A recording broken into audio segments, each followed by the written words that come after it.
My wife Caroline and I were travelling to Cape Town in South Africa, where she had earned a 4-day incentive trip, but we were delayed by a day because of a connecting problem with BA planes. As we started our descent into Cape Town and heaved a sigh of relief that we were finally getting there, the captain came on and he said, "Ladies and gentlemen, there's thick fog in the Cape Town area." At which point we just groaned. He said, "Now, I'm going to try to land the plane." Well, this now alarmed me. I turned to my wife and said, "He's going to try to land the plane," which means we're either going to hover up here endlessly or suddenly crash to our deaths. So what do you mean by trying to land a plane? A couple of minutes later, he clarified the situation. He said, "I'm taking the plane down to 500 feet. If the fog's too thick, you'll hear a roar of the engine, and I'm going to take the plane back up again, and we'll fly instead to Johannesburg." Still a long way away, but however, safe.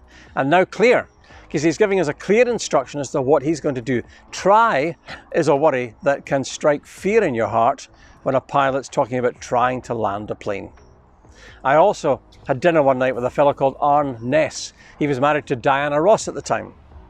And when he said that he always had an issue with the media and the negative portrayal of his relationship, when we discussed it, we decided it was down to one word he'd said in the wedding ceremony. He was asked, would he love and hold this woman till death do you part? And when he responded to that, talking to Diana Ross at the altar beside him, he said, "Well, I'll certainly try." And I said, "Arne, you actually said to Diana Ross you're going to try to love her." He said, "Well, I mean, you know, I'm joking." But he said, "I have been married and divorced before. Sometimes these things don't work out." Well, guess what? They divorced. If you fail to give a commitment at the altar, when will you ever give a commitment? So, there you are. The word try can unnerve passengers on a plane or unnerve your bride or groom to be.